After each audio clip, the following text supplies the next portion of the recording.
大家好，这里是 Peter 汉语，我是郭老师，关注我不迷路。今天我们继续练词2500。今天我们的生词是什么呢？我们来看一下第一个生词。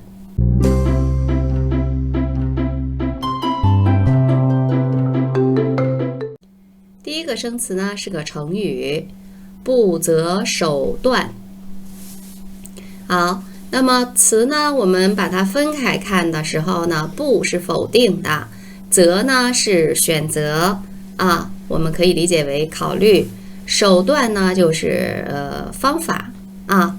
好，那么不择手段就是什么？不考虑或者不选择方法。那么它的意思就是什么？为了达到自己的目的，什么？他是不会考虑这个方法是正确的、错误的，或者是什么有原则的、没有原则的、合法的、不合法，这些他都不会考虑啊。所以从这一点上来说，这个词语它是具有贬义的为了达到自己的目的，所以呢，什么手段他都会使用的他不会考虑这个手段是否合理合法这样他都不会考虑的。好，我们来看一下例句：他们为达到自己的目的不择手段。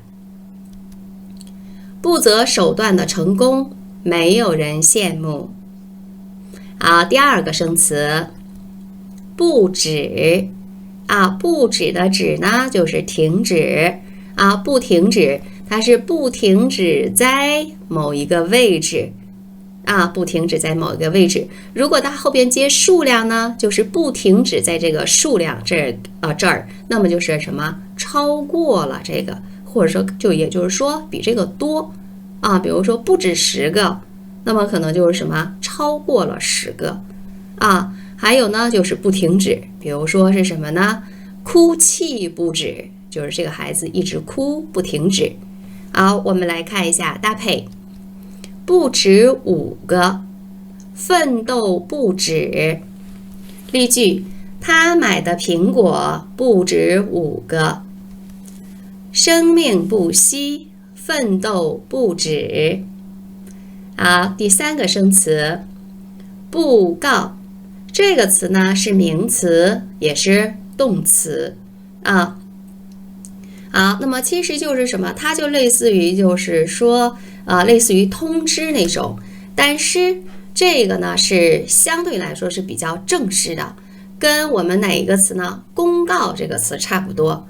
而如果它跟公告比的时候呢，又没有公告那么严肃公告呢是国家的国家对或者是对全国人民有什么样的公告，而布告呢是上级对下级给的这样的一个类似于什么通知就是要发布什么消息或者公布什么消息所以布告。那么再往下呢，可能就是通知这样的好，我们来看一下搭配：张贴布告，布告天下。例：第二天一早，布告便张贴出来了。国王布告天下，已找到继承人。好，第四个生词，布局。这个词也是一个名词和动词有2个词性那么布局呢，它是从什么？它是从大局去考虑，所以它整个就是说这种布置或什么是从整体去考虑的，大局去考虑，所以布局我们看的是比较全面的好，我们来看一下搭配：布局合理，房间的布局。例句：阳光充足，布局合理，这房子不错。全是工业布局，不太合理。布置好，这个布置呢跟我们刚才的布局布局也是动词对吧？那么在比较的时候呢，布局我们要考虑的是全面的，而它一般呢就是用在什么？比如说绘画呀，或者是设计方面用布局啊，它要是从整体上去看。而布置是什么？我们是为了适应某种要求，所以我们可能去做一些装饰啊，或者是什么装修这样的。比如说原来这个地方是食堂，但是我们突然要用这个食堂来开会，那么我们就要把它什么布置成会场啊，我们就可能把食堂呢重新再装饰一下啊，让人感觉这是一个会场。那么这种呢就是布置，而不是布局啊。好，那么我们来看一下搭配。布置作业啊，这个是老师呢为了让学生达到什么复习呀，或者是预习这样的一个目的啊，所以呢给学生安排一些作业。好，然后是布置会场。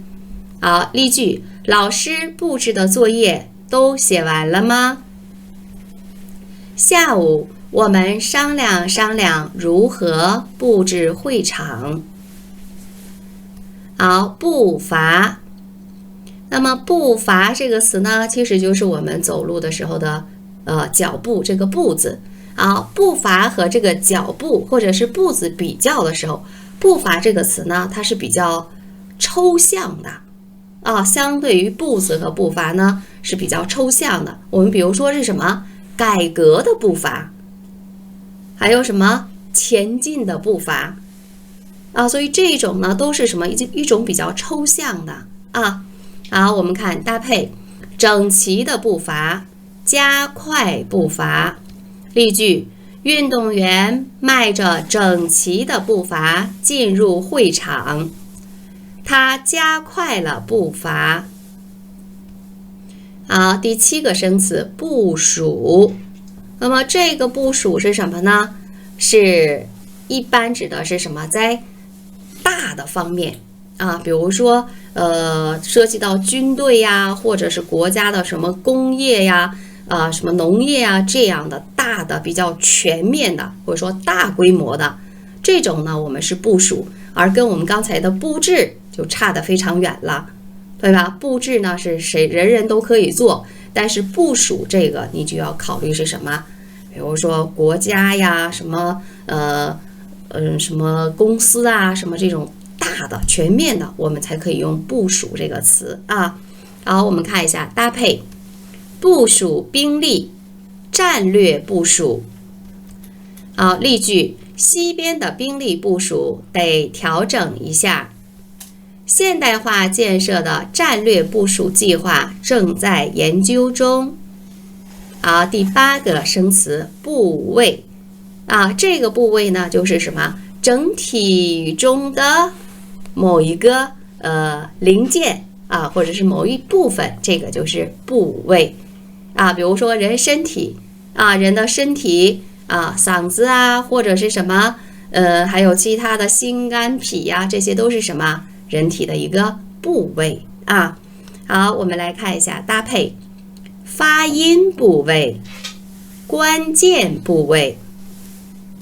例句：发音部位互相配合才能发准音。声带是发音的关键部位。好，第9个生词才干啊，才干这个词呢是指的是什么？一个人办事的能力啊，办事的能力啊。那么它呢跟才能还有点不一样。才能呢除了实践的这个能力以外，还包括了什么？知识方面的，就是思维方面的这个能力也是包括的啊。比如说呢，这个人他是有什么？写小说。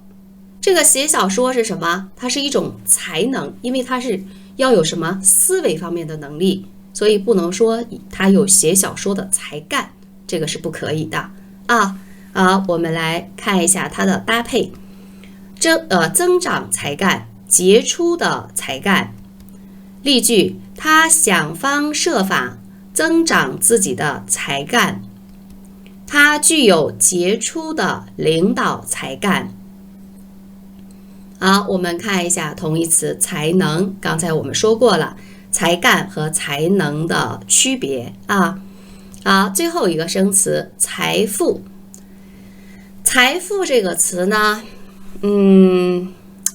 它也算是一种比较抽象的为什么呢？比如说知识也是一种财富，所以财富呢，它是什么？有价值的这种东西，但是这种东西可以是什么？具体的，也可以是抽象的。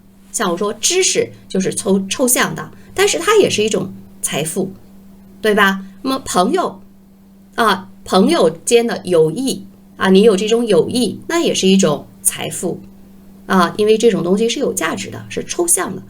但是你不能说我们以后可能要学习财产这两个词当我们遇到财产的时候，我们再具体分析一下，区别一下这两个词有什么不一样的。记住，财富呢，抽象的和具体的都是可以的好，我们来看一下搭配：创造财富，积累财富。例句：他用几年的时间就积累了一大笔财富。聪明的人创造财富。好，我们今天的练词2500到这儿就结束了。好，谢谢大家，辛苦了，再见。